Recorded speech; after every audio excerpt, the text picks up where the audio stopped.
আসসালামু আলাইকুম। আজকে আমি আপনাদেরকে 2 বছর পিছনে নিয়ে যেতে চাই।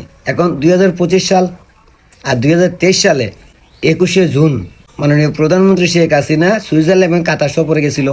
ওইখান থেকে আইসা উনি বলছিল যে আমার ক্ষমতা থাকতে কোনো সমস্যা নাই যদি আমি বাংলাদেশের চট্টগ্রামে আমেরিকার এয়ারবেস মানে সেনাঘাঁটি করতে দেই বা আমেরিকার কথা আমি শুনি। তখন আমরা বাঙালিরা বলছিলাম যে না, ক্ষমতা থাকার জন্য শেখ হাসিনা মিথ্যে কথা বলতেছে, শেখ হাসিনা বাটপারি, এগুলো কিছুই না।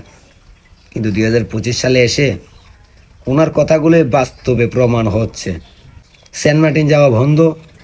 সেন্ট মার্টিন এখন বাংলাদেশের সাধারণ মানুষ যাইতে পারে না, একেবারে বন্ধ হয়ে গেছে। আবার করিডোর দিচ্ছে মায়ানমারের আরাকান আর্মিকে। কে দিচ্ছে?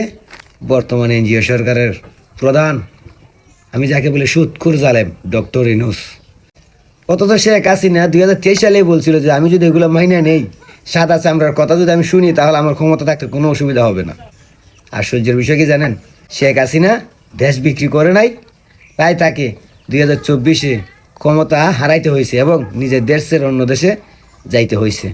আর যে এই সাদা চামড়ার কথা শুনছে, সে বর্তমান দেশের ক্ষমতায়। আর এই সাদা চামড়াওয়ালারাই $29 মিলিয়ন খরচা করছে বাংলাদেশে নির্বাচনের ক্ষমতা পরিবর্তন করার জন্য।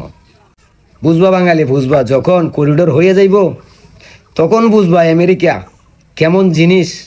তার আগে বুঝবা না। আমরা চিল্লাইতেছি তো মনে হইতেছে পাগল হইয়া গেছি, এগুলো মেন্টাল, দালাল, সুর, বাটপার মনে হইতেছে।